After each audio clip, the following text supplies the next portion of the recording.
Как да изцеляваме болните? Трети час.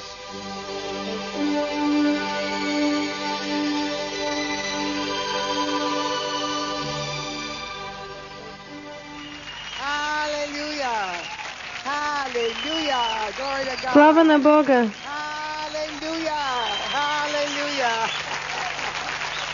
Благодаря ти, Исусе! Благодаря ти, Исусе! Обърнете се към съседа си и кажете: чувствам се съживен тая вечер. Тогава кажете: а вие? Чувствате ли се съживена наистина? Искам да кажа с ума си, сърцето си, тялото си, душата си. Радвам се, че е така, защото в тая сесия ние ще споделим някои от най-вълнуващите неща, които могат да се случат, когато се учите как да изцелявате болни.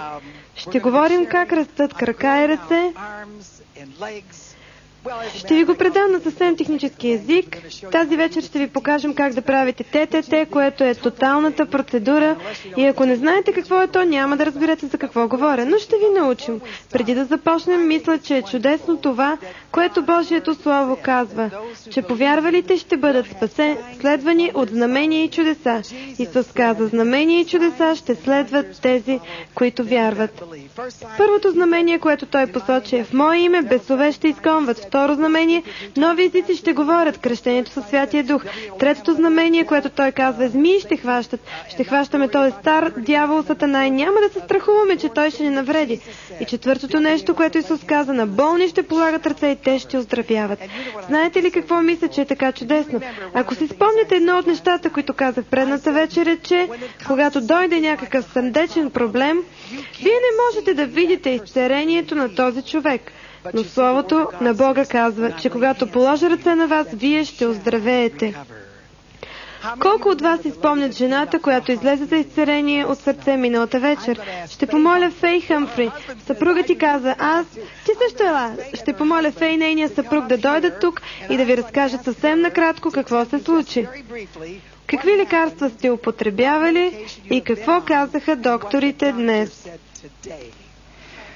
На 21 февруари бях приета в Менсфилд Family Hospital в интензивно отделение за конжективен сърдечен недостиг, което беше съвсем неочаквано за нас. След 5 дни в интензивното отделение, след един преглед, лекарите ми препоръчаха да отида директно в Байлър за повече изследвания и вероятна хирургическа намеса. Казаха ми, че ако не направя това, няма надежда за мен. Не ми допадна този вариант, защото познавахме един по-добър лекар от хирурзите в Байлър. И така аз помолих в почивните дни да си отида вкъщи с моя съпруг, така че да се молим заедно, защото знаех, че ако бих могла да остана сама и да се моля, Бог би чул молитвата ми. И така те отказаха да ме пуснат в болницата по тяхно нареждане и аз трябваше да се подпиша и да поема пълната отговорност за всичко, което би се случило. И тогава, след като дойдох тук миналата вечер, аз можех да дишам за първи път. Оставиха ме да си отида в къщи. Провеждаха ми 6 лечения, различни за денонощието, на всеки 3 часа. И аз правих това ден и нощ през последните 5 месеца. Миналата вечер не ми приложиха никакво лечение, когато се прибрах къщи. Когато се качи горе, бях забравила, че не можех да правя това. И тази сутрин аз казах: първото нещо, което ще направя, е да отида на лекар и да видя дали мога да преустановя лечението. Не, че се съмнявах в изцелението си, но си спомни какво казаха Франсис и Чарлз. Това подлежи на лекарска проверка. Така най-напред тази сутрин аз отидах при моя лекар. Казах му: искам да ме изследвате и да видите дали мога да преустановя лечението. Направиха ми електрокардиограма, енцефалограма, изследваха и периферното ми кръвообращение. Сърцето ми беше нормално. Всичко изглеждаше добре.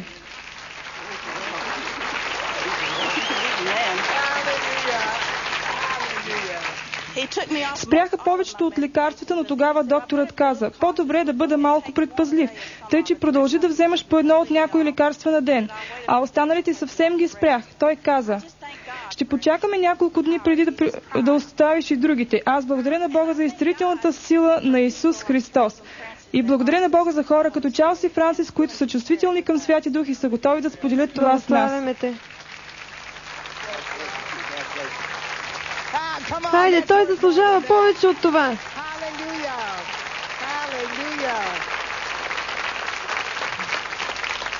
И това, което мисля, че е така вълнуващо, е, че то се случва точно тук, на една от нашите изцелителни сесии за обучение, където Бог доказва, че Неговото Слово е верно. Искам всеки тук да каже: ако Чарлз и Франсис могат да го направят, това мога и аз. Кажете: ако Исус върши това, и аз мога. Действителност. Аз мога да върша дори дела по-големи от тези, които Исус вършеше. Защото Неговото Слово казва това. Аз мисля, че това би бил наистина един добър начин да започнем тази вечер, да оставя да видите. И знаете ли, Мил, аз ценя твоето смело начало с доктора тая сутрин. Мисля, че това е велико, но то е едно от нещата, които искам да знаете. Божите изцеления устояват на рентгенови проверки. Ще устоят на кръвни проби, могат да бъдат подложена основна проверка, каквото бихте пожелали.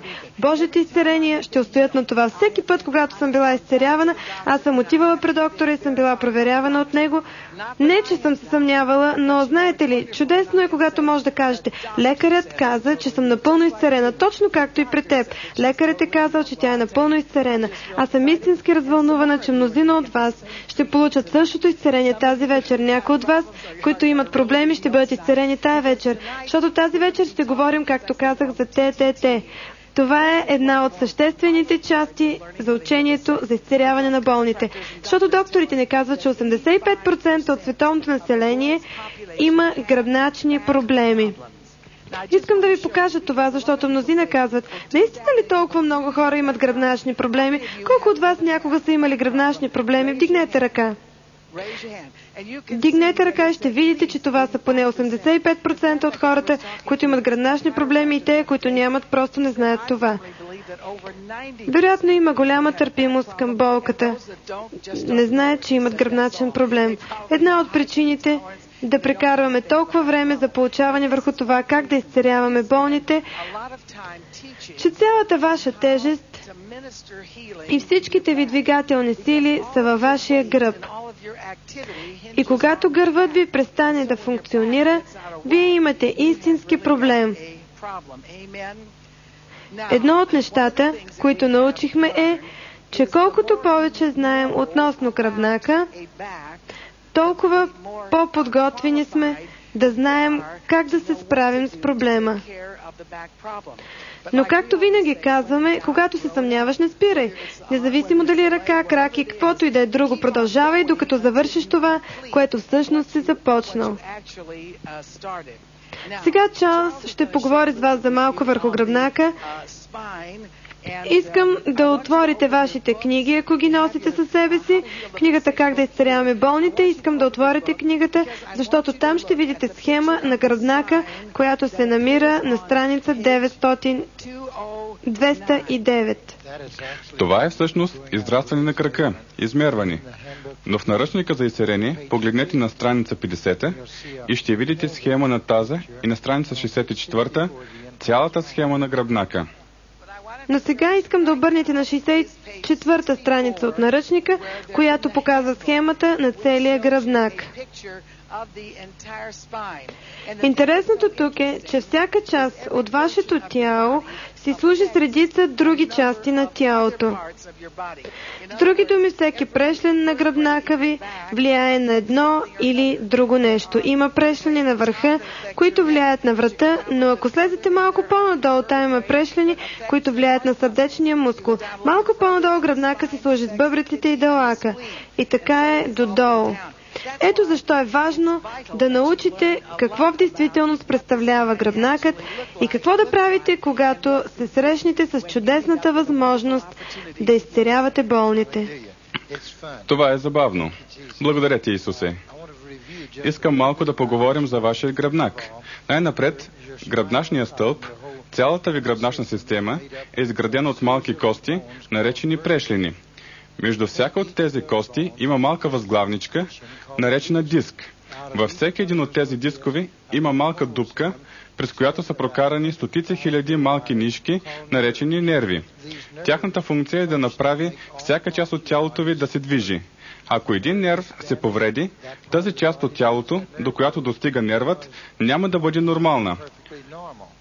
Поради това, Не само около 85% от хората на Земята имат гръбначни проблеми, но от всички изцерения на всички вътрешни и външни болести ще откриете, че те произлизат от нервната система, от гръбначния ви стълб, гръбначните прешлини и дискови.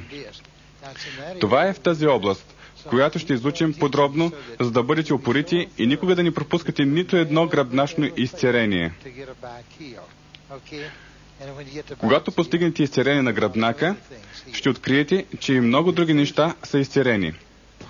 Първата част на гръбнака започва от върха. Може всички да се сложите пръста под черепната кост. Леко натиснете мекото месо, придвижете го към черепната кост. Там е върха на прешлените. След това, ако слезете 7 прешлена и 6 диска, това се нарича шиен прешлен. За сега може да го наречете вратна кост, ако искате. Просто вратна кост.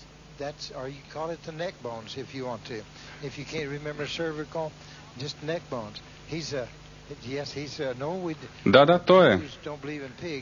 Вие ще бъдете нашето опитно зайче. Халелуя. Има 12 прешлина, наречени гръбначни прешлини, всеки един от които е закрепен към едно ребро. Ребрата са 12. Добре, тя иска да продължа и да ви го покажа. Добре. Обърнете гърба си към публиката, ако искате. Започвате от тук, точно по черепа и вървим надолу.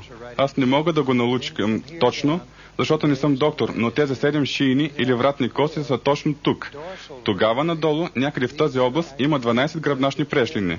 Те всъщност са прикрепени към 12 ребра, въпреки че Бог взе едно ребро от Адам, за да направи Франсис. Тя има 12 ребра, също и аз. Халелуя. Тогава по-надолу, простете ми, ако си поставям ръката на неправилно място, има 5 ломбални прешлина. Те са в тази област. В тази област, като между всеки два от тях има диск. Те се опират на кост, която се нарича сакрум. Тя е малка кост, която изглежда като малка плоска ютие и цялата тежест на гръбнака се носи от този сакрум. Малко по-надолу от сакрума е последната част на гръбначната ви система, която се нарича опашна кост. Нещата, които причиняват тези проблеми, са различни. Вие сами може да разберете, има ли лекар по гръбначни заболявания тук тази вечер? За нещастие няма. Но ако поставите една пръчка, нямаме такава сега, но ако поставите една пръчка на гърба му, така, и един молив по този начин, ще може да определите дали той е прекалено изкривен в тази част на гръбнака или е прав. Много хора имат проблеми в тази област, така че всичко, което трябва да направите, е да заповядвате да се изправи и той ще се почини. Понякога вие се занимавате с таза, понякога с крака, понякога просто заповядвате. Някои хора имат тъй наречения военен врат. Той е съвсем прав. Естествено е да има извивка, тъй че може да го намесите чрез силата на Бога. В името на Исуса може да намесите извивката. Но главното нещо, с което трябва да се занимавате, са прешлените и дисковите. Може да се обърнете наоколо и да се усмихнете, ако желаете. Прешлените и дисковите, хората имат проблеми с тях. Например, преплъзнат диск. Стойте тук, защото вероятно ще ви използвам още малко. Може да имате изплъзнал се диск, при който един от дисковите се е измъкнал от местото си. Те се държат на местата си посредством сухожилие, мускули, нерви и главно сухожилие. Ако един от тях се е изместил от местото си, те застават един върху друг. Ако един от тях се измести, хората го наричат изместен диск. Тогава имате дискова херния. Това означава, че всъщност той е спукан, издаден навън, изместен. Може дискът да е повреден, дискът може да се нарани. Прешлените обикновено биват спукани и изместени от позиция. Много често трябва да заповядвате на мускулите, на нервите, лигаментите и сухожилията.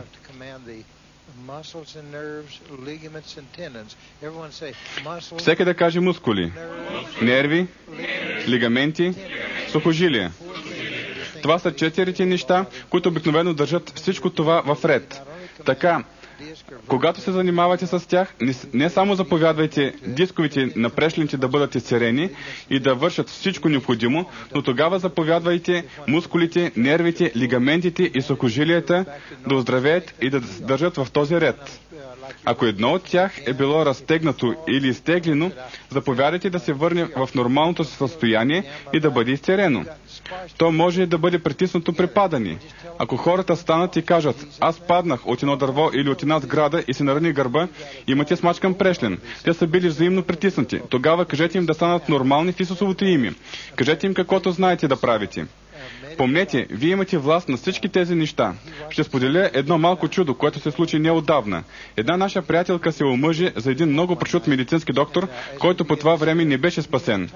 Казвам, по това време.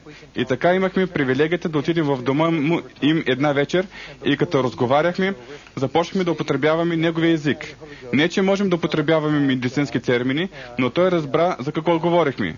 Преди да мине вечерта, той беше спасен, кръстен със Святия Дух, падна под Божията сила и получи изцерение и освобождение от тютюна. Това е само едната част. В семейството си той имаше доведен син. И ако човек иска да има щастливо семейство, трябва да се изгладят отношенията. И така, в процеса на разговора, казахме на това момче: имаш ли проблем с гръбнака? А той каза да. И така казахме на доктора: знаеш ли точно какъв е проблема? Той знаеше и вдигна 4 пръста и обясни, като използва всякакви медицински термини, които не знаех. В действителност, тези малки кости, които трябваше да се държат една с друга, бяха малко сраснати. Тогава му казах: нека ви покажем как изцеряваме болни с тази божествена нова сила, която току-що дойде във вас от небето. Поставихме момчето да седне. Неговият крак беше значително по-къс и ние му говорихме какво да направим. Сега, какво да направите? Аз ще държа краката ви така, за да можете да видите, когато той порасне, защото вие ще освободите тази нова сила, с която Бог ви изпълни в неговия гръб, но искам да употребите точно термините, които бихте употребили като доктор, и да кажете на всяка част от тялото да направи онова, което знаете, че трябва да бъде направено, за да оздравее. Казах му: повтаряй, в името на Исус, защото това е името, чрез което става всяко чудо от силата на Бога. Той започна с глас: в името на Исус. Аз продължих: заповядвам. Той повтори. Казах: сега кажете това, което заповядвате. Той започна да потребява всички от тези медицински термини. Халелуя! Така той заповяда на всичките нещица, като ги назова с медицинските им термини, да отидат на мястото си. И ето, кракът си дойде на мястото. Момчето беше напълно изцерение и не само това, но заобича втория си баща. Халелуя! Искам да кажа още нещо, преди да оставим гръбнака напълно. Сакрумът е една от най-важните части на тялото, защото той се движи при всяко вдишване. Когато вашият сакрум спре да се движи, сте в опасност. Знаете ли това? Добре. Докторът разбира, когато ви докосне. Винаги съм си мислила, че бебетата просто ги плясват отзад, но не е така. Те удрят сакрума и така те започват да дишат. Тогава сакрумът започва да се люлее напред и назад. При повечето хора сакрумът е прав вертикално, но тези, които имат сколиоза, ако отидат на лекар, ще открият в повечето случаи, че сакрумът им е извит. Като резултат, когато гръбначният стълб се оформя, той заема тази форма. Ако извивката е много лоша, гръбнакът се извива насам и за да компенсира, прави едно S и се връща по този начин и после пак насам. Единственият начин, по който някога съм виждала да се изцерява сколиоза в большинството от случаите, е най-напред да заповядваме на духа на сколиоза да излезе, но също да заповядваме този сакрум да се нормализира и да бъде съвършенно прав. Защото докато сакрумът е извит, няма начин, по който гръбнакът да се изправи. Това е едно от нещата, които трябва да помним. И ако някоя вечер искате да изпробвате това, поставете ръката си по тая част на гърба си, която наричаме долната част, и ще може да почувствате как сакрумът се движи през всяко движение. Доктор Лерой, който работи с нас, каза: бъдете сигурни, че отива на една страна, когато вдишвате, но след като вземете последния си дъх, ще отиде на другата страна.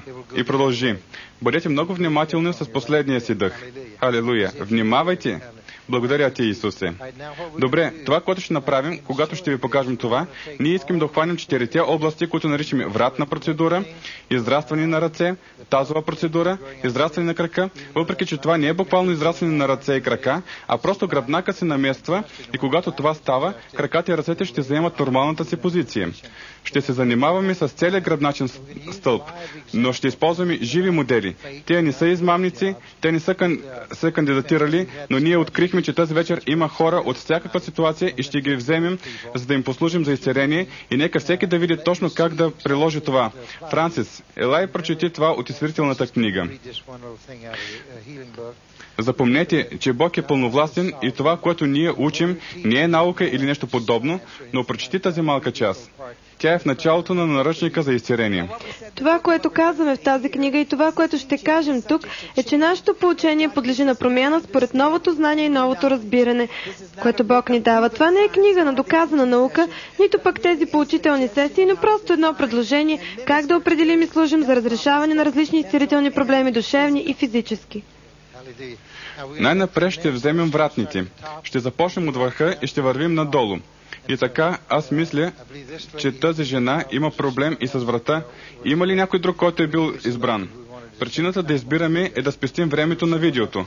Но ако има някой друг, елате. Някой друг с проблем във врата? Тогава елате сега. Ще демонстрираме това и ще ви покажем как да държите ръцете си. Исус каза, на болни ще полагате ръце и какво ще се случи? Те ще оздравяват. Халелуя! Слава на Господа! Вие останете там за минута. Ще започнем с тази жена.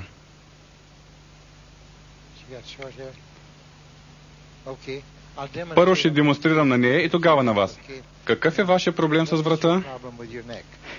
Не знае дали е точно това, което имам, но мускулите ми опъват врата и ключицата на мястото им. И по цял ден вратът ми издава силен пукот. Това е цяло нещастие. Това болезнено ли е? Да. Тази вечер изпитвате ли болка? Не толкова, колкото миналата вечер. Не е ли чудесно? Не е това, че е боли, а това, че тези последни дни ни е дадено средство от Господ Исус Христос да се научим как да служим за изцеление. Обърнете се към публиката. Ще ви покажа как да държите ръката си.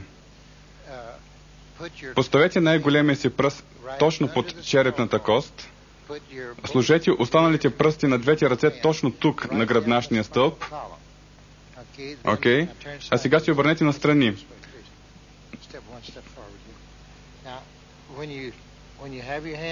Когато ръцете ви са на това положение, обгърнете с тях лицето си. И тогава вижте къде са моите палци, пред ушите. Всичко, което искам да направите, е да поставите пръстите си точно в тази малка става там и да месите устата си нагоре, надолу, в страни. Можете ли да откриете тази малка става, която се нарича слепоочно-челюстна става? Това е вашата слепоочна става. Ако искате, наричайте челюстна кост. Но всеки път, когато дъвчете или се движите устата, или се прозявате, тя се движи. Тя се държи на местото си с един от двата най-силни мускули в тялото ви. Това е много важно. И когато имате работа с врата и сте положили ръцете си там, поставете палците си точно върху тази слепоочна челюстна става. Обърнете внимание на това. Да обгърнете с ръце шията. Не се опитвайте да я удушите. Просто леко я обгърнете. Но забележете къде е ръката ми. От страната на врата й.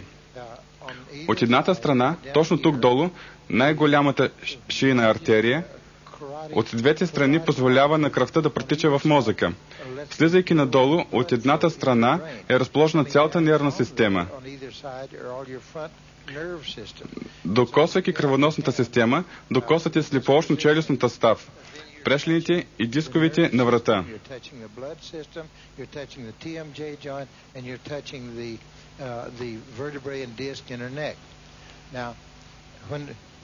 Не затваряйте очите си. Сега ще заповядам това да бъде изцелено. Вие не знаете какво е причинило това, нали? Винаги ми е боляло малко, но аз работя с хора, които понякога трябва да хващам. Добре. Къде работите, че трябва да хващате хората? Аз се грижа за особени хора и понякога се налага да ги хващам. Това, което ще помоля да направите всички вас, които ни гледате по видеото или тук, е да слушате какво ще кажа, защото ще ви научим как да извършите това. Когато започна да заповядам, като поставя пръстите си върху гърба ви, тогава започнете да движете лицето си. Движете лицето си, не главата, а лицето си от една посока в друга, доколкото можете спокойно да вършите това. И тогава, когато го върнете в нормално положение, погледнете нагоре и надолу, доколкото ви е възможно, и отново в централно положение. Какво ще стане тогава? Тогава ще позволи на Божията сила да навлезе в тялото ви, а в същото време ви упражнявайте вяра. Сега, когато започна да заповядам, движете лицето си. В името на Исус аз взимам власт на всички тези прешлени и дискови. Заповядам ви в името на Исус да заемете местата си, да бъдете изцерени. Заповядам да настъпи отпускани и смъбрем всяка болка в името на Исус.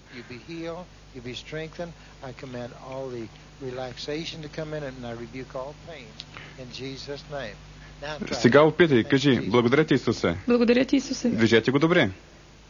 Чувствам някакъв студен въздух или нещо такова да се спуска над мен. Святия Дух, халелуя. Направете една наистина добра тренировка. Халелуя. Какво стана с болката? Определено се чувствам по-добре. Аз направо пуках преди да дойда тук, но сега определено по-добре. Раздвижете го още малко. Вижте, когато започнете да движите, в резултат на вашето движение, Бог има възможност да постави всичко на мястото му. Това, което лекарите, занимаващи се с гръбначния стълб, са ни казали. Всъщност, нека да ви покажа. Точно тук имам болка. Вижте, точно тук, която просто ми съсипва непрекъснато. Чувствате ли се по-добре? Имам слаба болка. Добре. Нека да продължим, а по-късно ще го направим по-подробно. Изравнете се сега пръстите на краката. Носът и пръстите ви да бъдат в една посока. Протегнете ръцете си напред разделени, дланите една срещу друга. Сега ще навлезем в по-подробно изучаване за момент. Но това е, защото горната част на гърба не е в ред. Може би вратът ви е бил изтеглен. Но въпреки това, гледайте края на пръстите си и ще видите, че аз ще снема ръцете си просто така и няма да бъде измама. Но когато заповядам, в същия момент Божията сила ще бъде освободена и ще премине през вашия гръбначен стълб и щом заповядам, тези неща ще се случат. Те ще се случат и ще видите как ръката израства. Дръжте ги малко по-близо, но не ги съберете заедно. Сега внимавайте тук. В Исусовото име аз заповядам всеки прешлен диск в този гръбначен стълб. Изправете се в Исусовото име. Идете на местото си. Всички мускули и нерви да се освободят. Лигаментите и сухожилията да се освободят. Това вече е твърде далеч. Вижте какво се случи. Наблюдавайте палците им. Наблюдавайте палците си и ще видите това. Аз ще ги държа насам, за да можете по този начин да ги виждате. Вижте, Божията сила поправи гръбначният ти стълб. Ето, не е необходимо да гледам. Аз го усещам. Алелуя. Това е Божията сила. И вие можете. Не е ли невероятно? Благодаря ти, Исусе. Алелуя. Благодаря ти, Исусе. Разпоредите ли да дойде малко по-близо? Вижте това. Съвършенно. Благодаря ти, Исусе. Алелуя.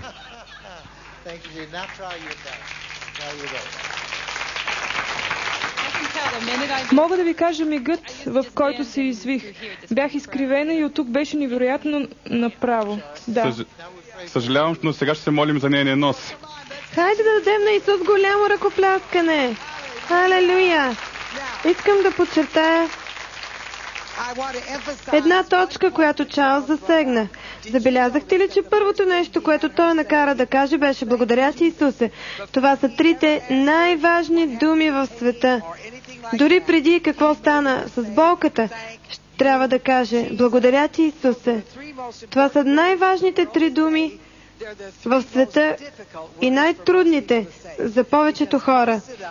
Защото повечето от тях, когато им кажеш какво става с болката, те казват, дали мога да я намеря? Не търсете болката. Търсете изцерението. Търсете изчезването на болката, а не болката. Постарайте се всеки човек, върху когото полагате ръце, преди да каже каквото и да е друго, непременно да каже благодаря ти, Исусе. Това е така важно. Амин. И ако забравя да направя това, поправете ме. Сега кажете им какъв е проблем с вашия врат. Когато бях на 18 години, аз паднах. Значи преди 3 години? Паднах от голяма височина във водата. Бях на екскурзия от гимназията и мисля, че Бог ме е запазил от най-лошото. но рентгенът показва, че единият прешлен е по-дълъг в горният си край, защото вероятно е бил спукан, а след това е зараснал. Така че там има нещо, което трябва да се разсее. Няма проблеми. Всеки да каже, това е лесно. То е заради Божията сила. Добре, ще постъпим по същия начин. Ела малко по-близо до мен. Сега трябва да запомним едно правило. В Матея 99 глава 47 стих се казва: ако старателно се затвориш очите, ако станеш истински религиозен, ще успееш да убедиш Бога да ти изцели. Няма изобщо такова нещо. Божията сила е тази, която изцелява. Тъй, че дръжте си очите отворени. Искате ли да знаете, че ние не бихме имали привилегията да прочетем и за едно чудо в Новия Завет, ако Исус и учениците си бяха затворили очите? Кой би описал чудото? Тъй, че имаме поне 38 доказателства, че те не са се затваряли очите. Така че дръжте ги отворени. Винаги казвам, че не може да приемате и да предавате в едно и също време. Когато трябва да получите изцеление, винаги казвам: затворете си голямата уста, когато се моля. Това е в моята Библия, защото аз съм го написал. Халелуя! Във вашето го няма. Добре, ето ни. Освен това, няма защо да чакате да се плати изцелението, защото цената за него вече е платена от Исус. Но отплатата ни е усмивката.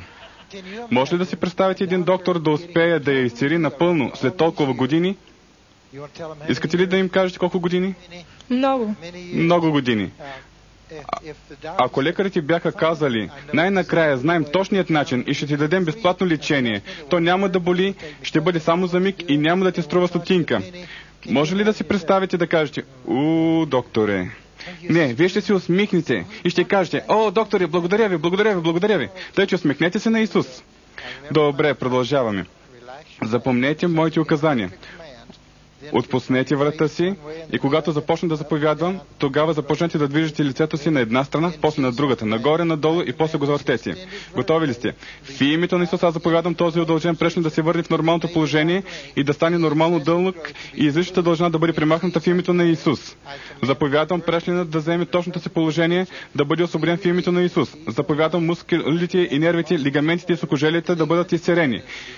Дяволе, аз те вързвам и дух на артрит вън в името на Исус. Кажете: благодаря ти, Исусе. Благодаря ти, Исусе. Сега правите новия си врат. Може ли да правите всичко, което е било невъзможно за вас преди? Продължете още малко. Когато започнете да го упражнявате, Исус каза: вдигни постелката си и ходи, простри ръката си, измий кълта от очите си. Поставете вярата си в действие. Сега как е? Добре ли? Добре. Не остана ли болка? Съвсем добре. Съвършено подвижен? Господ ми говори, че ако положите ръцете си върху мен тази вечер, Той ще ме изцели. Аз вярвам това. Благодаря ти, Исусе. Халилуя. Искате ли да узнаете нещо друго? Тя каза, че Господ ти е говорил, че ако положа ръце върху нея, ще бъде изцелена. Знаете ли, че Господ Исус Христос казва: вие да отидете и да полагате ръце на хората и те ще оздравяват. Вижте простотата на Евангелието. Исус каза: правете го. А колко от вас вярват, че Исус е реален? Сега ни трябва 2 или 3 души, които имат гръбначни проблеми или къса ръка. Ще помолим тези хора да излязат. Ще им послужим за това. Може ли някой да премести този подиум, който е на пътя им? Само онези, които избрахме, които имат къси ръце, елате бързо. Алелуя. Ние ще открием техният проблем. Знае, че имаше един тук някъде. Не мамете. Някой там. Боб, намери 2 или 3 души. Добре, вземи този. Кажете на хората: минете от тук. Кажете им какъв е проблема с вашия гръбначен стълб. Ако знаете нещо или какво лекарите са ви казали, от кога имате това? Аз не съм ходила на лекар за това въобще и не знае дали нещо не е наред с гръбнака ми, но той просто често се измества. Боли ли ви, когато това се случва? Боли, вие знаете. Боли ли ви тази вечер? Чудесно. Знаете ли какво правим? Ние ви избавяме от един гръбначен проблем. Веднъж един лекар по гръбначни заболявания ни каза: вие по-скоро предпазвате хората от гръбначни проблеми, вместо после да ги изцелявате само чрез простите неща, които вършите за всички. Вие сте младо момиче, ние ще ви предпазим да имате евентуално голям гръбначен проблем. Добре, всичко чрез силата на Бога. Помните ли коя беше по-къса? Добре. Сега като говорим, помнете, ние ви учим какво да правите. Когато започнем да служим на някого, представете си, че сте с непознат човек и той идва и казва: боли ме гърбът. Кажете: добре, поставете пръстите си на краката си на едно ниво, наравно с посоката на носа, и протегнете ръцете си. Той ще помисли: леле, на какъв чудак съм попаднал. Казвам му, че ми боли гърба, а той ме кара да правя тези налудничеви неща. Отделете малко време да ги научите. Обяснете какво се случва. Това е когато имат гръбначен проблем в тази област на тялото. Като обикновено едната ръка се явява по-къса от другата. Може да употребите тази фраза: ще изглежда по-къса от другата, защото гръбначният стълб е бил изкривен. И когато освободим Божията сила, за да бъде сирен гърба в Исусовото име, ще наблюдавате израстването на ръката си. Когато това се случи, тогава проверете гръбнака си и вижте какво става с болката. Разбрахте ли? Готови ли сте? Искате ли да бъдете изсерени? Защо не? Забелязвали ли сте, че някои хора не искат да бъдат изсерени? Ще откриете много хора в инвалидни колички, които не искат да бъдат изсерени. Те губят сигурността си, губят увереността си, че някой ще се грижи за тях. Страхува се, че няма да се намерят работа, ако здравеят. Това е едно от нещата, което прави изсерението малко по-трудно за хора в колички, отколкото за хора, за който и да е друг. Може ли да мине малко по-насам? Не се вършете от тази страна. Тук. Сложете си пръстите на краката на едно ниво. Когато казвам на едно ниво, може да са малко раздалечени, за да пазите равновесие. Точно така. Но когато погледнете краищата на пръстите си, те са равни. Сега, застанете изправена и махайте свободно с ръцете си на една страна, просто ги отпуснете. Насочете носа си направо към мене, така че носът и палците са на една права линия. Това означава, че сте изправена. Сега протегнете ръцете си напред с длани една към друга, но винаги казвате на хората да са леко раздалечени, за да не се прилепят една към друга. Просто на разстояние 1 сантиметър. Кажете им да протегнат пръстите си, да ги справят така, че да могат да хващат. Не ги насочвайте навън, а направо. Искам да ви задам един въпрос. Знаехте ли, че ръката ви е била по-къса? Няколко пъти. Сериозно? С други думи, разбирам, че по едно или друго време тя е израствала и преди? На няколко пъти на ден. Наистина?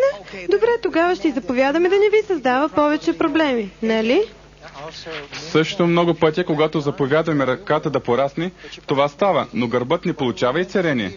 На кое трябва да служим за изцерение? Гърба или ръцете? В ръцете няма никакъв проблем, така ли е? Само гърбът, тъй че говорете на тази част от тялото. Кажете какво искате да бъде направено, но говорете с глас. Вие не ставате да кажете: сега, дяволе, в името на Исус аз ти заповядам, излез, моля. В никакъв случай. Но кажете: в името на Исус, ти, дяволе, или каквото и да е, излез. По този начин говорете на този гръбнак. Готови ли сте? Протегнете ръцете си, както ви обясних. Прострете ги напред и не ги докосвайте и насочете погледа си към края на тази ръка. Сега аз ще заповядам на гърба. Слушайте думите, които потребявам, но ако вие не успеете да го потребите всичките правилни думи, Бог знае всичко. Лекарите са и казали, че може да има лека сколиоза в гърба. Мисля, че е възможно, но ако ние заповядаме това да изчезне, ще бъде нещо. Помощниците да останат. Също съвета ми да проверите това на следващия ден. Ако отново се скъси, протегнете по същия начин. Заповядайте и правете това ежедневно. Но помнете, че ние се занимаваме с вашия гръб, а не с ръцете ви. Сега наблюдавайте. В името на Исусе, дяволе, аз те вързвам чрез силата на Божия дух. Ти души на сколиоза. В името на Исусе, излез. В името на Исус. Заповядам на всеки прешлен и диск да отиде на мястото си. Заповядам на тези ребра да се потредят в Исусовото име. Заповядам мускулите, нервите, лигаментите и сухожилите да се заздравят и да държат всичко на месото си в името на Исус и да не се измесят повече в името на Исус. Сега, вижте какво стана. Ето, гърбът се намести, но отиде твърде далеч. Когато това ни се случи за първи път, ние започнахме да тичаме, защото си помислихме: леле, успяхме да изцелим, но после го провалихме. Забележете какво се случва.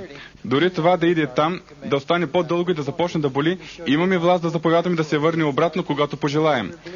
Ще ви покажа едно прекрасно чудо за властта на всеки вярващ. Ще заповядам тя да спре, когато се изравни този път, а вие гледайте. Добре, дръжте протегната. Сега в името на Исус заповядам на гръбнака да се изправи, да бъде съвсем нормален. Заповядам на ръката да израсне и да спре, когато се изравни в името на Исус. И Отче, аз ти благодаря за това чудо в името на Исус. Имате власт над всичко това в името на Исус, в Исусовото име. Благодаря ти, Исусе. Какво се случи? Ето, това не е ли чудно нещо? Може ли да дадете на Исуса славата? Благодаря ти, Исусе. Благодаря ти, Исусе. Как се чувствате? Добре. Няма болка? Не. Направете още нещо. Плувайте или нещо друго. Добре, развържете. Кажете, Исусе, аз се чувствам добре. Исусе, чувствам се добре. Дайте му всичката слава. Елате тук за момент, ще направя още нещо. Вдигнете ръцете. Обичате ли Исус? Силата на Бога е, която върши всички тези чудеса. Вие сте изпълнени с Божия Святи Дух и сте се научили как да използвате Божията сила. Аз ще положа ръце върху нея и ще оставя тази сила да влезе в нея. Тя вече е изцелена, но искам да ви покажа колко далече може да отиде. Готови ли сте? Дигнете ръцете си. Само се смукнете на Исус. Не говорете. В името на Исус.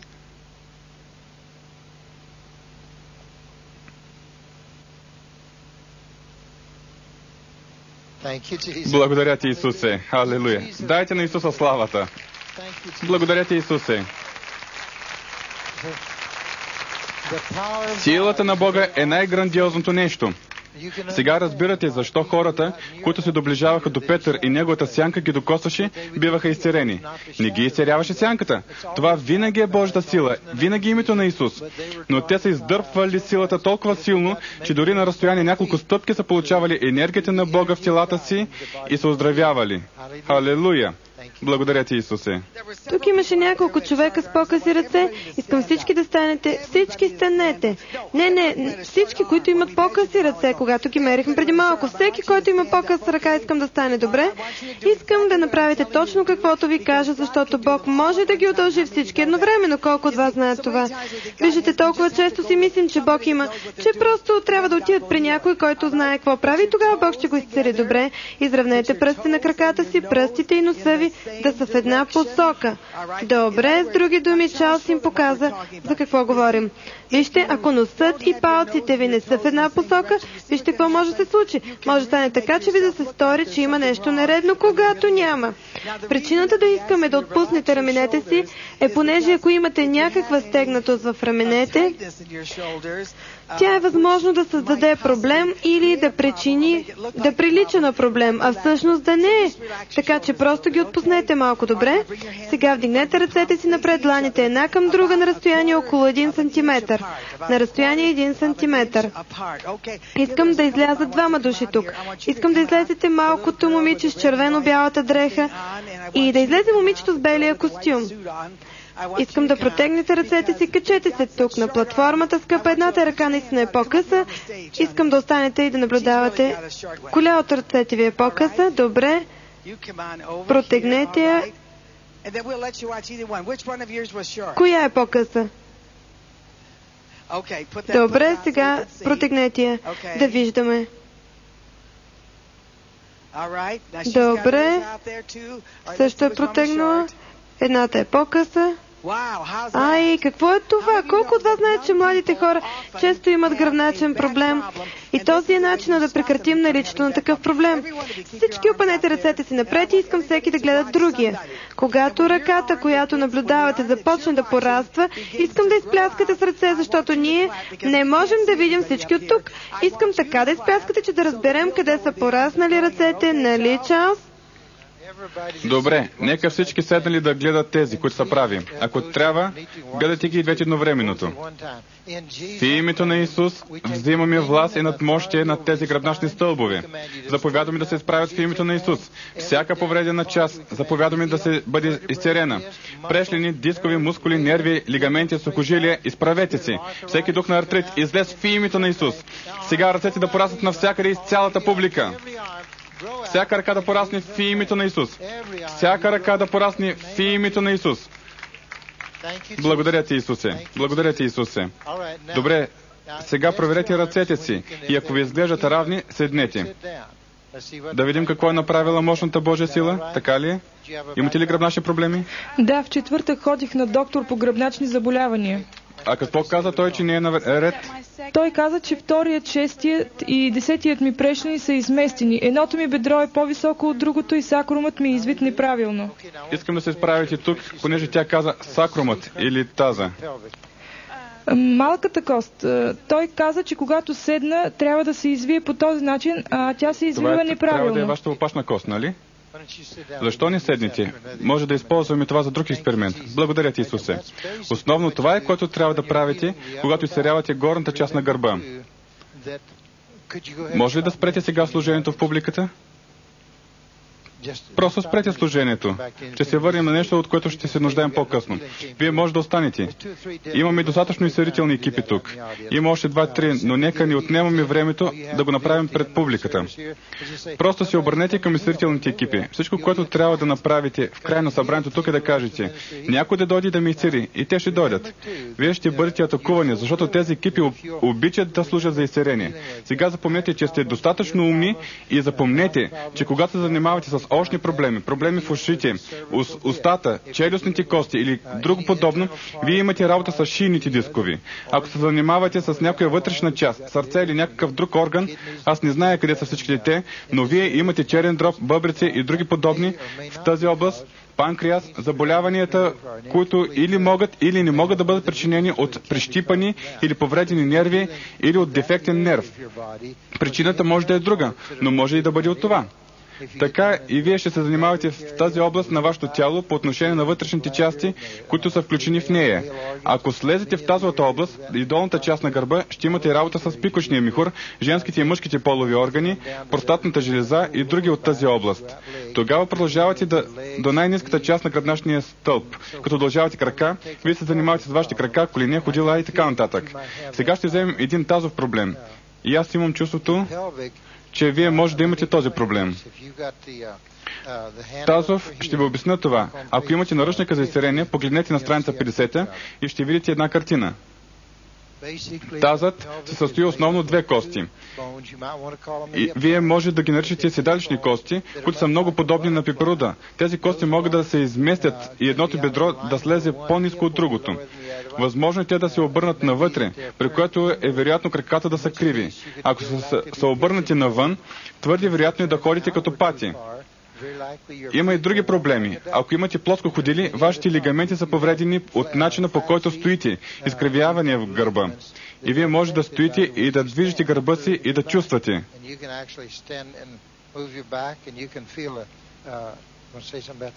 Всъщност искам всички да станат. Искам да ви покажа, ако имате плоски стъпала, най-добрият начин на света за коригирането им. Искам всеки да направи това. Всеки да се наведе и да се изправи назад. Доколкото може. Главата нагоре. Сега.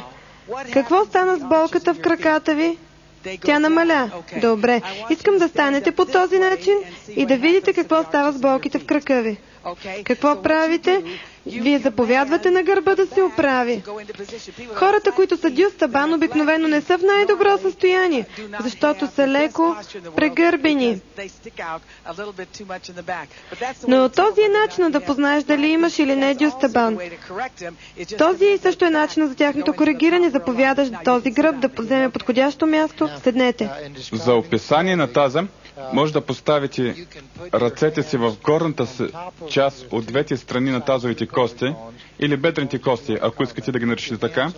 Поставете ръцете си там и тогава заповядвайте. Неотдавна четох книгата на Марко и там имаше 16 чудеса, които открих и не знае дали бяха точно 12 случаите, в които Исус заповяда, но в същото време на някои от хората той полагаше ръце и заповядваше. Друг път изгонваше демони. Има много различни начини и аз мисля, че тази млада жена има изместване в таза. Ще го проверим. Има ли? Добре, елате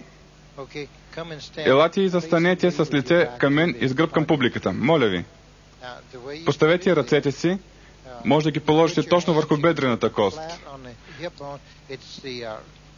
Дясната бедрена кост е по-ниска от другата. Можете всъщност, понякога аз полагам ръцете си във форма на римско 5 на тях. Друг път просто ги поставям там. Обикновено правя добра връзка, но не е винаги необходимо да я повалям на пода.